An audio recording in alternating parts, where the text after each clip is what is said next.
bërë aktrime, mashtrime me radhë, dhe këte kanë thënë shumë edhe në listë vendas dhe të uaj që arriti që të qaj të blej edhe një pjesë të opozitës dhe të qaj opozitën dhe edhe në përmjet reformës drejtësi me Gonigalit e me radhë. Nuk ka nevojë t'i komentoj, sepse unë e kam thënë dhe e them, qofse Partia Lirisë sot ka 4 mandate në bazë të marrëveshjes, nëse zoti Meta, i cili u morë forcërisht në mënyrë antiligjore, antikushtetuese, mbahet për një vit e gjysmë në paraburgim në gjyq politik, nëse zoti Meta do t'ishte jashtë, t'jeni të bindur që do t'ishin të pak në 7 deri në 10 mandate, sepse do drejtonte fushatën Tiranë dhe 2 mandate i kishte sigurta, edhe sigur një të kishte, po dhe në Berat do drejtonte fushatën në Berat, po dhe në Korçë do të merrte dhe në Elbasani me radhë. Ndërkohë, një bashkim i fuqishëm me Partinë Demokratike, goditja që i bëri zotit Berisha me një vit arrest shtëpie, presioni që bën ndaj Mediut, të gjitha këto çuan me fjalë në këtë rezultat plus masakrës elektorale. Tani jemi në një situatë krejt ndryshe, unë vi nga qarku i Beradit, shqiptarët do të kuptojnë sepse janë ngritur 2 komisione, i reformës territoriale dhe i reformës zgjedhore. Opozita e bashkuar bëri mirë që mori pjesë sepse braktisja këtyre 2 reformave na solli në këtë gjendje me 13 vjet Rama në pushtet. Qarku i Beradit me keqardhje duhet të them që në kohën e qeverisjes Partisë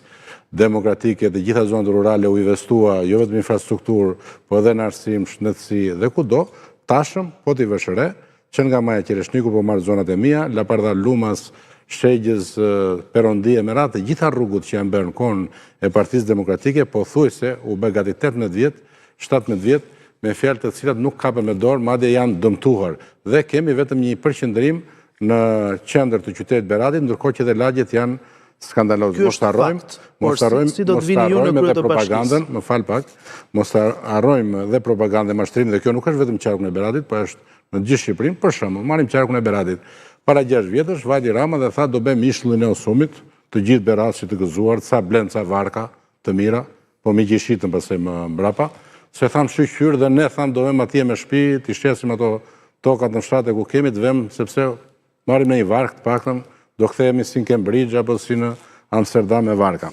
Dhe mashtrimi i radhës është hari i zi, po t'ishte hari i zi i Shpiragut, u hodhën miliona dollar atje, do ketë nafte, dolje i bashkë me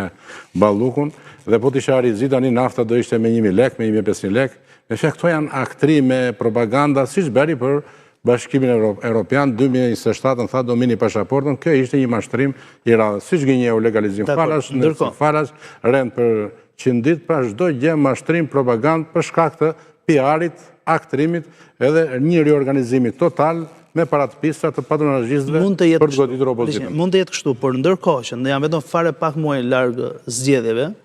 lokale, Partia Socialiste i ka ndezur motorët, ka dalë në terren në riorganizim strukturash, drejtues politik në përqarqe. Partia Demokratike po sulmon të vetit brenda opozitës, në foltore me 15 persona, do të ketë një dalje në terren dhe organizim, se jeni sërish në humbje në këtë formë. Atëherë, përgjigjen për foltoren ja u dhash, përgjigjen tjetër ju dhash që pas datës 23 maj Partia Demokratike ka domosdoshmëri jetike apjen, ndryshimin, riorganizimin, për fitoren, sepse zoti Berisha e thash që është në mision dhe ka një detyrim të madh, jo vetëm për ata qindra mira që i rrinin një vit e Rrugës Shpresës, por të gjithë ata që po përballen në protesta, në papunësi, në vështirësi të mëdha e gjitha me radhë. Unë për vetën time di që edhe me ujë e mbaj motorin ndezur, jeth pak benzin, e mbaj ndezur në terren, vazhdoj të jem terren. Do të konfirmohesh për garën e ardhshme? Do konkuroj në Bashkinë e Kuçovës të cilën e trondita në 2023. Ke bindje për këtë, ke fakte, je i sigurt? Po, unë kam një bindje, sepse... Pra, fakte kuptimin, ke një komunikim zyrtar për këtë? Sepse po, kam komunikim zyrtar, sepse unë kam folë edhe me zotin Meta dhe me zotin Berisha, që edhe nëse do isha